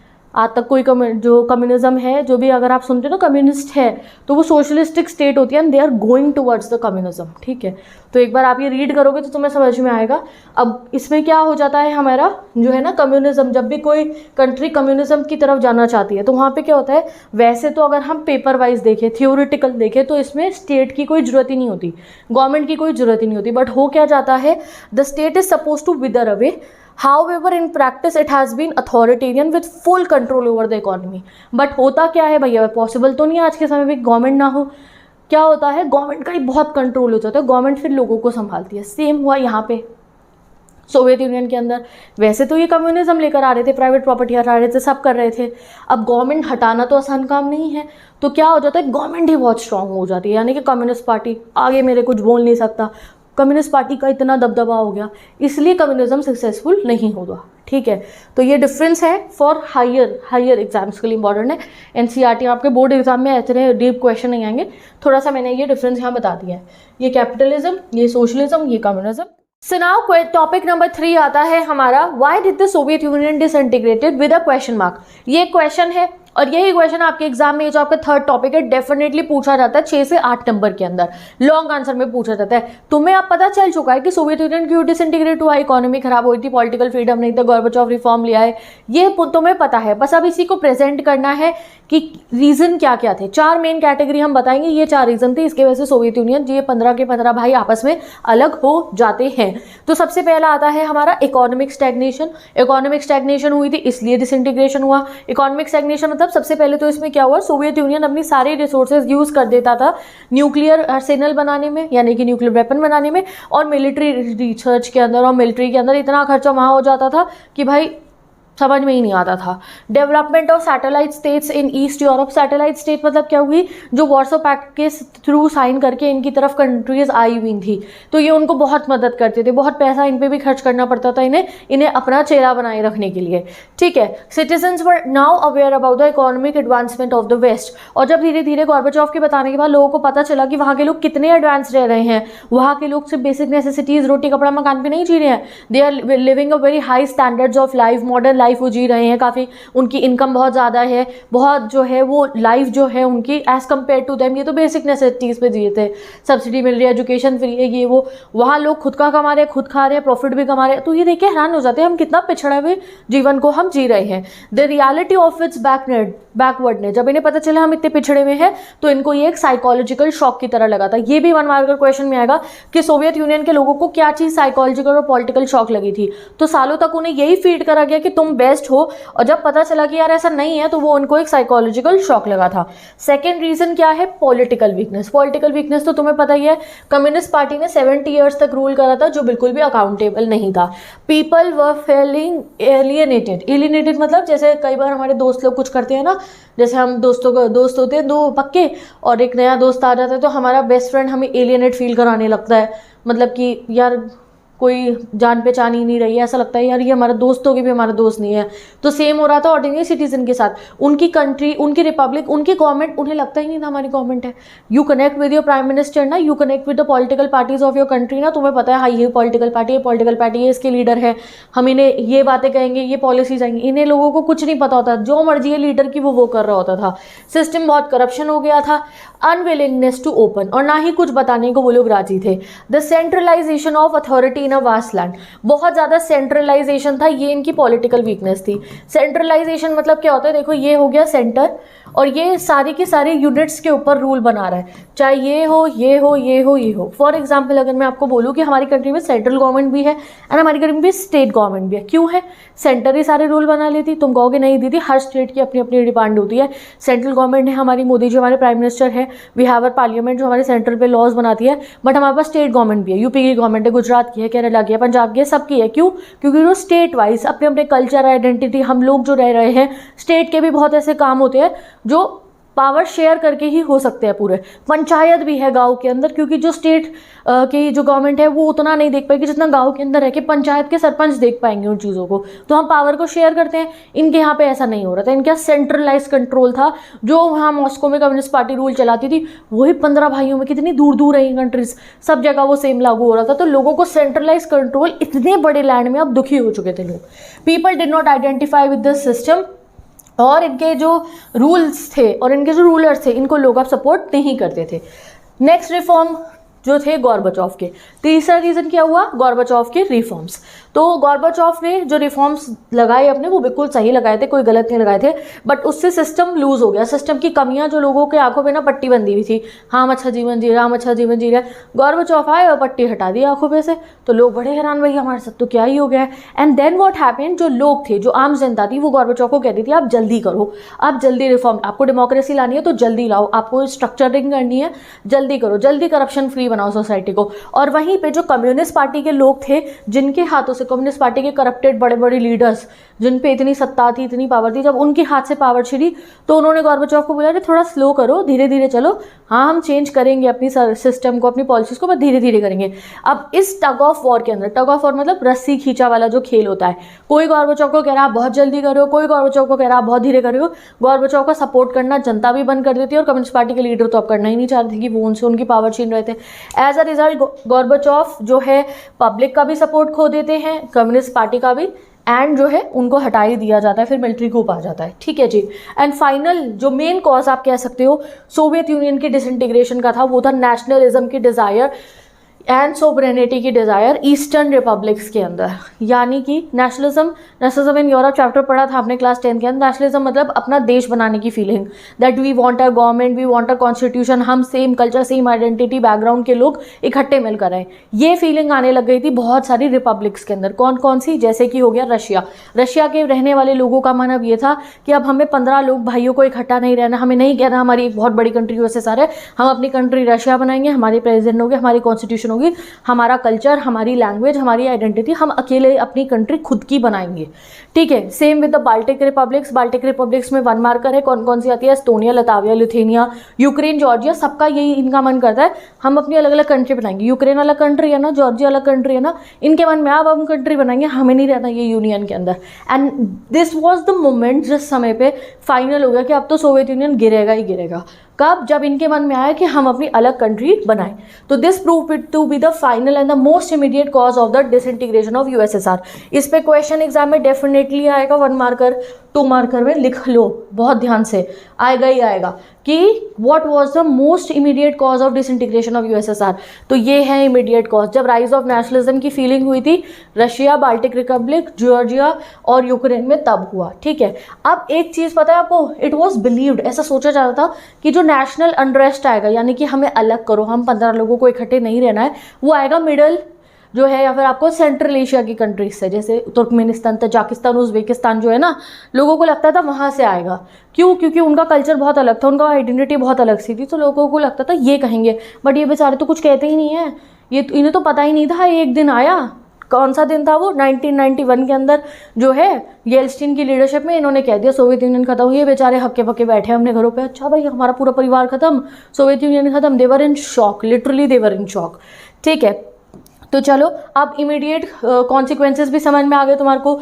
एंड फाइनल डिसइंटीग्रेशन के 4 रीजन है, इकोनॉमिक, पॉलिटिकल, गॉर्बाचोव की रिफॉर्म एंड नेशनलिज्म डिजायर। अब आता है कॉन्सिक्वेंसेस ऑफ डिसइंटीग्रेशन। डिसइंटीग्रेशन हुआ तो उसका रिजल्ट क्या हुआ? 4 रिजल्ट हुए डिसइंटीग्रेशन के। सबसे पहला रिजल्ट था end of cold war confrontation. अब अगर मैंने तुम्हें कोल्ड वॉर समझाया नहीं होता तो कैसे तुम्हें समझ में आता कोल्ड वॉर खत्म हो गया? समझाया तभी मैंने इस चैप्टर के अंदर आपको। तो कोल्ड वॉर क्या होता है? यूएसए एंड यूएसएसआर लड़ रहे थे। यूएसए कह रहा था मेरी आइडियोलॉजी कैपिटलिज्म बेटर है, डेमोक्रेसी ज़्यादा अच्छी होती है, और यूएसएसआर कह रहा था सोशलिज्म और कम्युनिज्म अच्छा है। अब भाई यूएसएसआर तो खत्म हो गया, हार गया, तो ऑब्वियसली कोल्ड वॉर भी खत्म हो गया। ये अपने गैंग बनाने, चेहरा बनाने की वे आइडियोलॉजी, ये सब खत्म, अभी ये करने की अब कोई ज़रूरत नहीं थी। आइडियोलॉजी डिस्प्यूट जो था वो खत्म हो गया। End of arms race. Arms race मतलब एज आई टोल्ड यू, ये दोनों क्या करते थे, सोवियत यूनियन और यूएसए, ये अपने अपने आर्म्स इकट्ठे करते थे। इतने न्यूक्लियर वेपन इन्होंने बनाए कि तुम सोच नहीं सकते हो। ये घर इकट्ठे कर लिए, तू 10 फेंकेगा ना, मैं 50 फेंक दूंगा। तो एक दूसरे से ये कैसे लड़ते थे, सामने से कोल्ड वे में लड़ते थे, ये कोल्ड रिश्तेदारों की तरह। तेरे पे 10 न्यूक्लियर वेपन है, मैं 100 बना लूंगा, इस टाइप से। अब ये आर्म्स रेस करने की इन्हें कोई ज़रूरत नहीं थी, क्योंकि ऑब्वियसली यूएसएसआर डिसइंटीग्रेट हो गया, तो मतलब सबके सामने हो ही गया था कि USA is the only super power left. ठीक है। थर्ड क्या हुआ, पावर रिलेशन चेंज हो गए थे वर्ल्ड के। अब पूरे वर्ल्ड के पावर का स्ट्रक्चर बदलने वाला था, क्योंकि अभी तक क्या चल रही थी, बाइपोलैरिटी। एंड यहाँ इस पॉइंट में मैं तुम्हें समझाती हूँ तुम्हारे चैप्टर का मीनिंग। तुम्हारे चैप्टर का नाम है द एंड ऑफ बाइपोलैरिटी। क्यों है ये नाम, क्यों नहीं बताया मैंने पहले, अब बताती हूँ। देखो अभी तक क्या था, जैसे हमारे 2 पोल्स होते हैं, ये साउथ पोल होता है, ये नॉर्थ पोल होता है। तो अभी तक 1991 तक, यानी कि जितने सब 1945 से वर्ल्ड वॉर 2 से लेकर 1991 तक जो है, इस पीरियड को कोल्ड वॉर कहा जाता है। और इस पूरे पीरियड के अंदर 2 सुपर पावर थी, एक यूएसए और एक यूएसएसआर। अब क्या हुआ जी, ये यूएसआर तो खत्म हो गया, ये डी एंड हो गया, तो अब क्या रह गया, एक ही सुपर पावर रह गई। मतलब कि जो बाइपोलैरिटी थी वो एंड हो गई। तभी आपके चैप्टर का नाम है एंड ऑफ बाइपोलैरिटी। अब जब बाइपोलैरिटी खत्म हुई तो 2 क्वेश्चन आ गए दुनिया के सामने कि क्या जो वर्ल्ड है वो यूनिपोलर सिस्टम बनेगा या मल्टीपोलर सिस्टम बनेगा। तो हमने देखा कैसी बनी दुनिया, यूनिपोलर वर्ल्ड बन गया। आपकी बुक में एक चैप्टर हुआ करता था US hegemony in world politics, जो अब डिलीट हो चुका है, बट उसमें आपको बताया गया था कि किस तरीके से जैसे सोवियत यूनियन डिसइंटीग्रेट हुआ 1991 से लेके बहुत सालों तक अमेरिका की दादागिरी चलती थी पूरे के पूरे वर्ल्ड के ऊपर। ठीक है। वर्ल्ड बैंक और आईएमएफ, अब इनका बहुत रोल पढ़ोगे आप। ये वर्ल्ड बैंक ऑर्गेनाइजेशन जो है, जो इंटरनेशनल मॉनेटरी फंड है, ये पहुंचती हैं पूरे के पूरे यूएसएसआर में। और क्या करने के लिए, शॉक थेरेपी लगाने के लिए। ये क्या करना है, शॉक थेरेपी मतलब क्या हुआ आगे बताऊंगी। मतलब इन्हें अब पहुंचना था इनके पास, इन कंट्रीज़ के पास, और इनका ट्रांजिशन कराना था किसमें, कैपिटलिज्म में। अभी तक तो ये कम्युनिज्म पे चल रहे थे ना, सोशलिज्म पे, अब इनको पहुंचाना था कैपिटलिज्म के अंदर। अब उन्हें तो नहीं आता था, तो ये भेजेंगे आईएमएफ और वर्ल्ड बैंक, और ये जाके इनका ट्रांजिशन कराएंगे। नेक्स्ट कॉन्सिक्वेंस क्या हुआ, 3 कॉन्सिक्वेंस हमने पढ़ लिए हैं। पहला कॉन्सिक्वेंस, कोल्ड वॉर खत्म हो गया, आर्म्स रेस खत्म हो गई, पावर रिलेशन चेंज हो गए। एंड फोर्थ कॉन्सिक्वेंस था, अरे वर्ल्ड मैप पे बहुत सारी नई नई कंट्री आ गई थी, और उनमें से कुछ कंट्रीज ऐसी थी जो नेटो के साथ जाना चाहती थी, जैसे कि आप आज तक देख रहे हो यूक्रेन का। ठीक है। बाल्टिक रिपब्लिक जैसी थी, और ईस्ट यूरोपियन बहुत सारी कंट्रीज थी, वो नेटो के साथ जाना चाहती। नेटो क्या, अमेरिका का अलायंस। ठीक है। और जो सेंट्रल एशियन वाले थे वो तो रशिया के साथ में ही रहना चाहते थे। फिर उन्होंने वेस्ट से भी लिंक रखे, यूएसए से भी रखे, चाइना से भी रखे। तो मतलब चौथा रिजल्ट ये हुआ डिसइंटीग्रेशन का कि वर्ल्ड मैप पे 15 नई कंट्रीज आ गई थी। 15 का 15 को अब अपना कॉन्स्टिट्यूशन बनाना था, अपनी फॉरेन पॉलिसी डिसाइड करनी थी, ये सब करना था। समझ गए। चलो अब आता है आपका next topic, shock therapy in the post communist regime. ये इतना खतरनाक सा नाम क्यों है, क्योंकि इनके साथ खतरनाक सीन ही हुआ था। इन्हें तो लग रहा था ना कि जैसे डिसइंटीग्रेशन होगा हमारे मज़े हो जाएंगे, हम डेमोक्रेसी में रहेंगे, कैपिटलिज्म। ऐसा कुछ नहीं होता है, इनकी तो सोच नहीं सकते हो आप इनके साथ क्या हुआ। तो जैसे कि क्या होता है, इनके यहाँ पे चल रहा था सोशलिज्म एंड कम्युनिज्म, इन लोगों की कंट्री में चल रहा था। सोशलिज्म और कम्युनिज्म में प्राइवेट प्रॉपर्टी तो थी नहीं, गवर्नमेंट के कंट्रोल में सब कुछ होता था, और गवर्नमेंट ही सब प्रोवाइड कर रही थी। अब क्या करना था, सोशलिज्म से कहा जाना था कैपिटलिज्म में, जहाँ पे सब कुछ मार्केट चलाती है। ठीक है। और वह जहाँ पे प्राइवेट प्रॉपर्टी होती है। तो ये जो ट्रांजिशन करना था, ये कोई बच्चों का खेल नहीं था, ये सबसे पेनफुल रहा इन लोगों के लिए। शैटर हो जाती है इनकी इकॉनमी पूरी की पूरी, लोगों की हालत ख़राब हो जाती है, सेविंग्स ख़त्म हो जाती है, गरीब लोग और गरीब हो जाते हैं, मिडिल क्लास तो सड़कों पे आ जाते हैं। ऐसी हालत इनकी हो जाती है जब ये लोग ये ट्रांजिशन करते हैं। अब वो क्यों होता है ये आप जानोगे। ठीक है। तो ये काम करवाने के लिए वर्ल्ड बैंक और आईएमएफ ये दोनों आते हैं इन कंट्रीज़ में, और इन्होंने जब ये कराया तो इसको हमने शॉक थेरेपी बोला। अब इन्होंने क्या कहा, टोटल शिफ्ट होगा कैपिटलिज्म में। ये नहीं कि आप धीरे धीरे करके करोगे, नहीं, एक ही बारी में सब कुछ कैपिटलिज्म के अंदर लेकर आना है। प्राइवेट ओनरशिप को अडॉप्ट करना पड़ेगा, कलेक्टिव फार्म्स को रिप्लेस करके प्राइवेट फार्मिंग करनी पड़ेगी, कैपिटलिज्म करना पड़ेगा एग्रीकल्चर में कि हर फार्मर का अपना खेत है, बेचो जाके मंडी में, और जितना प्रॉफिट है अपने पास रखो। एंड जो है इन्होंने कहा कोई थर्ड वे नहीं निकलेगा कि स्टेट कंट्रोल्ड सोशलिज्म या कैपिटलिज्म आप कर लो, कि आप जो है गवर्नमेंट के अंदर में कैपिटलिज्म प्रैक्टिस करो धीरे धीरे। जैसे हमारी कंट्री में मिक्स्ड इकोनॉमी है, हमारी कंट्री में भी जो है एक समय ऐसा आया था जब हमारे रूलर्स ने डिसाइड करा कि हम एकदम से ऐसे कैपिटलिज्म में ही हम मिक्स्ड इकोनॉमी करेंगे, गवर्नमेंट का भी रोल रहेगा और इकोनॉमी का भी रोल रहेगा, मार्केट फोर्सेस का भी। इन्होंने क्या कहा, सब कुछ मार्केट फोर्सेस पे जाएगा, तभी इनकी बहुत ज़्यादा प्रॉब्लम जो है आ गई। फॉरेन डायरेक्ट इन्वेस्टमेंट अलाउ करने को कहा। नाउ फॉरेन डायरेक्ट इन्वेस्टमेंट मतलब क्या होता है, एमएनसी लगाना। हमारे यहाँ पे एफडीआई अलाउड है, there is Apple, there is वो कौन से सारे ब्रांड यार जो तुम यूज़ कर रहे हो आज के समय पे, ज़्यादातर सैमसंग हो गया, ये hyundai की गाड़ियाँ, क्या है ये फॉरेन ब्रांड से कहाँ से आके हमारे यहाँ पे बेच रहे हैं? किसने इजाज़त दी? हमारी कंट्री ने ही तो दी है। हमने फॉरेन डायरेक्ट इन्वेस्टमेंट अलाउ कर रखी है, हमने फ्री ट्रेड ऑन कर रखा है। हम चाहते हैं कि वो यहाँ पे आके एमएनसी लगाएं और अपनी चीज़ों को यहाँ ला के बेच सके। इससे पहले तक यूएसएसआर के अंदर कोई फॉरेन डायरेक्ट इन्वेस्टमेंट अलाउड नहीं थी। कोई बाहर की कंपनी जाके यूएसए में अपना यूएसएसआर में सामान नहीं बेच सकती थी अपना। इन्होंने कहा वो तुम्हें स्टार्ट करना पड़ेगा। एंड 7th इन्होंने क्या बोला, जितने आपके पुराने रिश्ते हैं वो सब बंद कर दो। अब कोई तुम्हारा पुराने वाले जो अलाइंसेस है वो सब एंड होंगे, न्यू आपकी जो है इस्टेब्लिश होगी रिलेशनशिप्स। ये हुआ, इन्होंने शॉक थेरेपी लगाई इन्होंने। अब शॉक थेरेपी का कॉन्सिक्वेंस क्या हुआ वो अब रीड करते हैं। ये 8 मार्कर क्वेश्चन 6 मार्कर क्वेश्चन में एग्जाम में पूछा जाता है और आने के बहुत चांसेस होते हैं, क्योंकि पहले यार कोल्ड वॉर चैप्टर होता था, यूएस हेजीमोनी था, थोड़ा इस पे प्रेशर कम होता था। अब तो सबसे मेन चैप्टर ही तुम्हारे एग्जाम का यही है, इंडो पॉपुलैरिटी बुक 1 के अंदर से। तो अब जो प्रॉमिस करा था शॉक थेरेपी ने कि मास कंजम्पशन होगा, तुम लोगों को टेंशन लेने की ज़रूरत नहीं है, सब बहुत मॉडर्न हो जाओगे, पर कैपिटा इनकम बढ़ जाएगी, ये सब तो कुछ होता नहीं है, बल्कि इनकी रुइन हो जाती है इकोनॉमी और डिजास्टर आता है लोगों के ऊपर, पूरा प्रॉब्लम में हो जाते हैं। सबसे पहला क्या होता है, the largest garage sale in history. ये की पॉइंट्स है जो इनकी तबाही हुई ना, इनकी तबाही के की पॉइंट्स है ये। Largest garage sale, garage sale मतलब क्या होता है, जो मतलब कूड़े के भाव पे चीज़ें बिके ना, वो मतलब तो मान लो। तो इनकी बड़ी बड़ी इंडस्ट्री, स्पेशली रशिया के अंदर, जो पिन से कार तक सब बनाती थी, एक से A1 चीज़ बनाती थी, वो सारी की सारी जो इंडस्ट्रीज़ थी उनकी बोली लगाई गई, उन्हें ऑक्शन करा गया और बहुत सस्ते रेटों पे उन्हें बेचा, जिनकी वैल्यू बहुत ज़्यादा, करोड़ों की इंडस्ट्री इन्होंने हज़ारों में बेच दी। और वो जब वो लोग बेच रहे थे तो इन्होंने जो लोकल सिटीजन्स हैं, नॉर्मल पीपल है, उनको वाउचर दिए थे कि आप भी जाके खरीदना ये वाउचर्स के थ्रू। बट उस समय पे लोगों पे खाने तक का पैसा नहीं था कि उन्होंने अपने वाउचर को ब्लैक मार्केट में बेचा। एंड उन्होंने क्या करा, वो कोई इंडस्ट्री नहीं खरीद पाई। इंडस्ट्री फिर किसने खरीदी होगी, करप्टेड लीडर्स ने जो पहले से थे।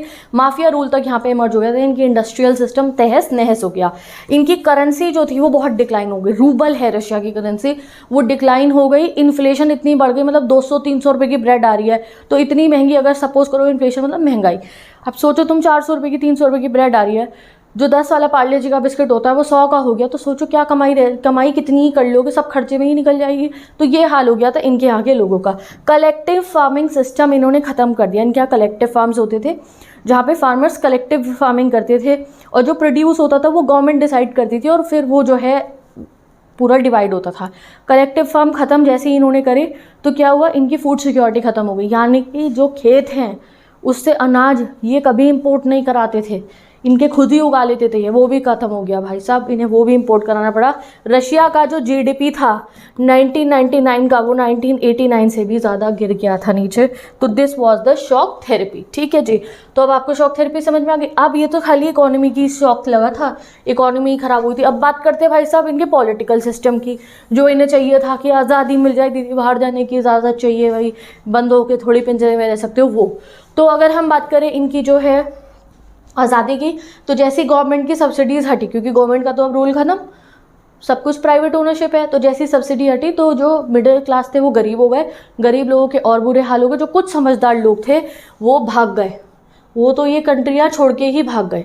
माफिया रूल यहाँ पे इमर्ज हो गया और प्राइवेटाइजेशन से डिस्पैरिटीज़ आ गई, ग्रेट इकोनॉमिक इनक्वालिटी आ गई लोगों के बीच में, गरीब लोग और गरीब, अमीर लोग और अमीर हो गए। और उस समय के अमीर कौन थे, कम्युनिस्ट पार्टी के लोग, नोबल्स, वो और अमीर हो गए। ठीक है, अब बात करते हैं इनकी फ्रीडम की। अब जब इन्होंने कॉन्स्टिट्यूशन बनानी थी, पॉलिटिकल फ्रीडम भी तो चाहिए था, तो वो कैसे आएगा कॉन्स्टिट्यूशन से? कॉन्स्टिट्यूशन बनाने पे ध्यान ही नहीं दिया, इतने स्ट्रॉन्ग प्रेसिडेंट रख दिए और जो इलेक्टेड पार्लियामेंट थी जिसको लोग खुद डेमोक्रेसी से वोट डाल के चूज़ करेंगे, उसे बहुत वीक बना दिया। अब हमारी कॉन्स्टिट्यूशन बनाई थी, हमने बहुत समय लगाया था कॉन्स्टिट्यूशन बनाने के अंदर, इन्होंने जल्दीबाजी में कॉन्स्टिट्यूशन बनाई, प्रेसिडेंट को बहुत पावर दे दी और जिसे जनता खुद इलेक्ट करेगा पार्लियामेंट को, उसको बहुत वीक रख दिया। आपको सेंट्रल एशिया का केस बता रखा है, तुर्कमेनिस्तान और उज्बेकिस्तान, ये 2 कंट्रीज़ में जो इनके प्रेसिडेंट थे, इन्होंने खुद को पहले 10 सालों के लिए इलेक्ट करा और उसके बाद अपना 10 साल का टाइम पीरियड और एक्सटेंड, मेरा हटने का मन नहीं है 10 साल और मैं ही रूल करूँगा, ऐसा हुआ यहाँ पे। और बात करी जाए जुडिशरी की, यानी कि कोर्ट की, कचहरी की, न्यायपालिका की, तो उसे बनाने पे तो अभी इनका ध्यान ही नहीं पड़ा था। तो this is what they did. ना ही पॉलिटिकल फ्रीडम आया, इकोनॉमिक फ्रीडम क्या दूर की बात रह गई है। अब तुम सोचोगे दीदी ये तो बहुत टेंशन हो रही है, इनकी रिवाइवल हुआ, कुछ ठीक ठाक हुआ? इनका नहीं हुआ। हाँ, तो 2000 जाके सन 2000 में, यानी कि 10 साल बाद इनके डिसइंटीग्रेशन के, इनकी इकोनॉमी थोड़ी ठीक होनी शुरू होती है। रीज़न क्या था? इनके पास बहुत नेचुरल गैस ऑयल थी, वो इन्होंने एक्सपोर्ट करा, मिनरल्स थे उन्होंने एक्सपोर्ट करा, जैसे कि Azerbaijan, Kazakhstan, Russia, Turkmenistan, Uzbekistan, ये मेजर ऑयल और गैस प्रोड्यूसिंग कंट्रीज़ है। तो इन्हें बेच के पैसा कमाया इन्होंने। और बाकी जो कंट्रीज़ हैं, ये यहाँ नीचे लिखा है, ये पाइपलाइन के रेंट से इनकी इकोनॉमी सही हुई। जैसे यूक्रेन का ही तुमने सुना था कि रशिया इतनी पाइपलाइन ले जाने की वजह से रेंट देता है यूक्रेन को, तो इन पे पाइपलाइन जाती है कि नेचुरल गैस पाइपलाइन के थ्रू ट्रांसपोर्ट होती है, तो उसके इनको रेंट मिल जाते थे। ठीक है जी, समझ गए। चलो अब आता है अगला टॉपिक, टेंशन एंड कॉन्फ्लिक्ट। यानी कि अब इस टॉपिक में आप क्या पढ़ोगे? शॉक थेरेपी तो लगी थी, ऊपर से भाई साहब वॉर भी देखने पड़े इन्हें। जैसे कि तुम समझ सकते हो कि हमें जब ब्रिटिशर से इंडिपेंडेंस मिली तो हमारे लिए जश्न का समय था, खुश होने का समय था, और उसी समय हमारा पार्टीशन हो गया, इतने लोगों की मृत्यु हुई उसमें, एंड कितना हमने सफ़र करा था। तो सेम इन लोगों के साथ हुआ कि जब इनका इंडिपेंडेंस इन्हें मिली, अलग अलग हुए ये, तो इनके यहाँ वॉर शुरू हो गए। ठीक है, तो 5-6 चीज़ें आपको इसमें याद रखनी है। टेंशन एंड कॉन्फ्लिक्ट में कितने टाइप के कॉन्फ्लिक्ट हुए थे? तो पहला कॉन्फ्लिक्ट हुआ था सेक्शनिस्ट मूवमेंट। सेक्शनिस्ट मूवमेंट, जब आपकी एक कंट्री का एक सेक्शन कह रहा है कि हमें अलग होना है। ये हुआ था रशिया के अंदर, 2 प्रोविंस इनकी, चेचन्या और दागिस्तान। इन्होंने कहा भाई साहब हमें अलग होना है, तो मॉस्को ने क्या करा, यानी कि रशिया ने क्या करा, इन्होंने बम गिरा दिया इनके ऊपर। इवन दो उसके बाद में ये लोग चुप करा दिया बम गिरा के इनको, सिविलियंस के ऊपर भी टारगेट हो गए इसमें। लोगों ने बहुत कहा, गलत कहा, ह्यूमन राइट्स वायलेट हुए हैं इसमें, बट फिर भी जो है उनकी जो इंडिपेंडेंस की डिमांड थी उनको बंद कर दिया इन्होंने। सेंट्रल एशिया में, तजाकिस्तान में सिविल वॉर चला 10 साल तक। 1991 में इन्हें आज़ादी मिली, 2001 तक इनका सिविल वॉर ही चलता रहा। अब दूसरा हुआ सेक्टेरियन कॉन्फ्लिक्ट। सेक्टेरियन कॉन्फ्लिक्ट मतलब कि तुम्हारी कंट्री का एक रीजन में जो लोग रह रहे हैं वो कह रहे हैं हमें इस कंट्री में नहीं रहना, हमें इस पड़ोसी कंट्री के जाके मेंबर बन जाना है। ठीक है, या हमें तो इस वाली कंट्री के साथ रहना, हम तुम्हारे साथ नहीं रहेंगे। ये हुआ अजरबैजान के नागोर्नो कराबाख एरिया के अंदर, प्रोविंस के अंदर। यहाँ के लोकल आर्मीनियंस ने क्या कहा कि हमें आर्मीनिया को ज्वाइन करना है। जॉर्जिया में भी ऐसा ही हुआ था, 2 प्रोविंस ने डिमांड करी इंडिपेंडेंस और वहाँ सिविल वॉर हुआ। और मूवमेंट अगेंस्ट गवर्नमेंट शुरू हो गए थे यूक्रेन में, किर्गिस्तान में और जॉर्जिया में। यानी कि जो इनकी अपनी गवर्नमेंट थी, किर्गिस्तान की जो गवर्नमेंट बनी, यूक्रेन की बनी, उन्होंने गवर्नमेंट के खिलाफ लोग जो आंदोलन कर रहे थे। आपका एक टॉपिक है अरब स्प्रिंग, जो तुम्हें बोर्ड एग्जाम के लिए तो नहीं पढ़ना है, हमें एक अलग NCERT के अलावा PDF प्रोवाइडेड है, उसमें बता रखा है कि इन एरियाज़ के अंदर कितनी ज़्यादा जो है प्रॉब्लम्स हुई थी। ठीक है, next fight over river water हुई। जैसे कि आपस में पड़ोसी रिवर वाटर पे लड़ते रहते हैं। एक ही कंट्री ऐसी है जो यहाँ बेचारी थोड़ी छुप गई है स्लाइड के अंदर, उसका नाम है चेकोस्लोवाकिया, जिन्होंने चुपचाप से मामला सेटल कर लिया था। शेक एक अलग कंट्री बन गई थी, स्लोवाकिया अलग। शेक में वो पराग रिपब्लिक है ना, वो वाली। ठीक है, चलो अब बात करते हैं बाल्कान की। बाल्कान एरिया जलते हुए तवे जैसा हो गया था, ऐसी इनके यहाँ पे लड़ाई हुई, इतनी प्रॉब्लम हुई। बाल्कान रिपब्लिक की, कौन सी रिपब्लिक की बात हो रही है? बाल्कान एरिया की, यूगोस्लाविया। मैप पे देखोगे यूगोस्लाविया नहीं दिखेगा, क्योंकि 1991 के बाद यूगोस्लाविया को पिज्ज़ा की तरह डिवाइड कर दिया गया था। ये जो यूगोस्लाविया नाम की कंट्री थी, इसकी अलग अलग प्रोविंसेस की अलग अलग कंट्रीज़ बन गई। जैसे आज के समय पे आप देखोगे क्रोएशिया, स्लोवेनिया, बोस्निया, हिर्ज़ेगोविना, ये अलग 4 कंट्रीज़ हैं।